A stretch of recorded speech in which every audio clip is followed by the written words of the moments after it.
Sup, ZD? Random Person here, and you're listening to Random in Person, where Random Person gives his random thoughts about the random things he thinks about in Zelda, randomly.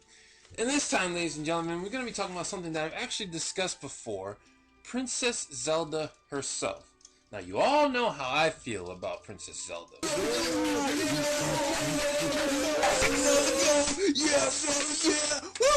And I know that there are some of you out there who don't feel the same way and that you don't really like Zelda. Not saying any names, though.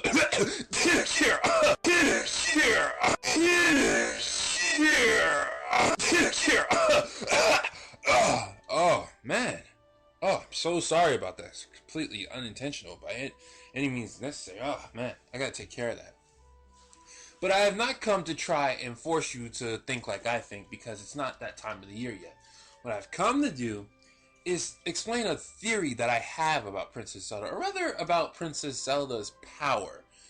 Now, looking throughout throughout the Legend of Zelda series, the Zeldas of the land have been given this power, the light power of Hyrule, I believe is what was described as. We've also seen that the Zeldas tend to be more pure in nature. And when you look at literature, the aspect of light is often connected with purity. And my theory is, I think Nintendo was trying to saying that Zelda's personality is due to the light power that is within her. And that's what I'm going to be talking about today, ladies and gentlemen. And I'm going to use the main game's Ocarina of Time pass to prove my point. But this theory applies to all the Zeldas. There's more examples. I'm just too lazy to think of them.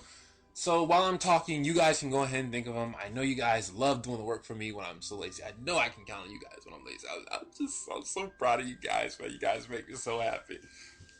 The first Zelda, let's look at her. Ocarina of Time Zelda. What exactly proves that her power is the reason why she's acting so pure? I mean, most of the game, you don't even see Zelda. You see Sheik, and Sheik doesn't exactly have this essence of purity about him. And that's when it hit me. Sheik is the proof that I'm looking for. Now, Sheik and Zelda, they're the same entity, but most of us don't consider them the same person, if you get what I'm meaning. I might ask you, what's your favorite character in Ocarina of Time? And you say Zelda, you don't think Zelda and Sheik. If you say Sheik, you don't think Sheik and Zelda. You think of them as two separate things. And that's because their personalities are so different. And I feel, though I don't really have any proof of this, so you can, call me out on this one if you really feel like it. But I feel that when Zelda was Sheik, she was suppressing her light power. I believe she was actually pressing it down and using the Sheikah magic that has been passed down throughout the Sheikah generations. And if you look at the Sheikahs, they're not exactly, they use kind of dark magic looking at them throughout the games. And so that would probably give them a more kind of dark personality. I mean, Sheik doesn't appear to be mean or anything, but once Zelda comes out and rips off those man clothes, she completely changes. Her personality does a complete 180, and it just so happened that it just happened to happen after her powers, start coming to light a bit more. Next up is Wind Waker Zelda, Tetra. Oh my goodness. Take what I just said about Sheik's personality doing a 180 and multiply that by about 1 billion.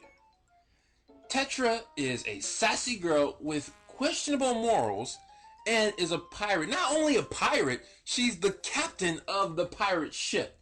So why in the wig would she agree to staying inside a castle and letting Link go out and have all of the adventure?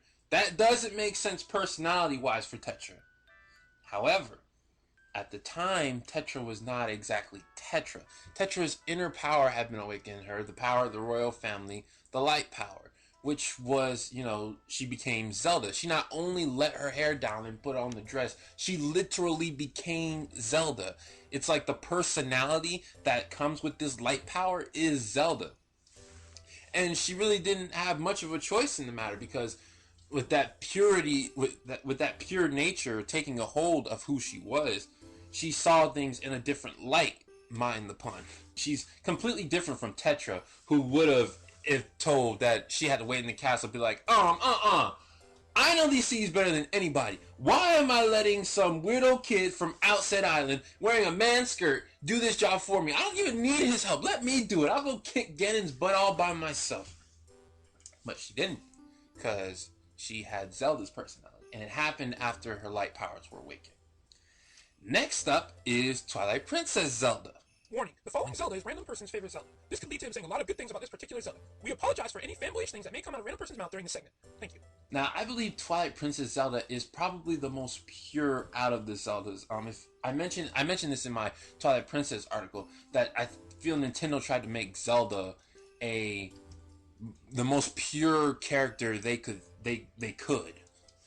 But still, Zelda being pure. How does that prove that her power is what's making her that way? Well, the best proof for this Zelda is actually not Zelda herself, but it is Midna. Midna, oh my goodness, was a spoiled brat at the beginning of Twilight Princess. She did all sorts of things that just made you want to slap her upside the head. But then after she gets Zelda's power in the middle, she does a complete 180 with her personalities, which I'm learning happens a lot in Zelda for some reason. She goes from laughing at you, laughing at your miseries, laughing at everybody you care about miseries, telling you to steal stuff and then laughing about that, to this. She's like this complete selfish person. Not evil, mind you, just really selfish and sinister that you don't want to be around. She goes from that to when you tell Shad to leave, she gets upset that you may have hurt his feelings. Not upset at you. She's upset at herself for telling you to tell him to leave because you may have hurt his feelings. That's a huge change. And Zelda actually says something that helps prove my point. She's talking to Midna after she's got her power back. She's like, you and I were one, for however brief a moment it was. Which goes to show the emphasis that her power helps connect who Zelda actually is. Shadow has been moved by light, it seems. How amusing. I love that line so much. My favorite line in video games. Next up is Skyward Sword Zelda. Last Zelda I'm going to be talking about. Skyward Sword Zelda is a lot of people's favorite Zelda, but she's actually my least favorite Zelda. We can talk about that later.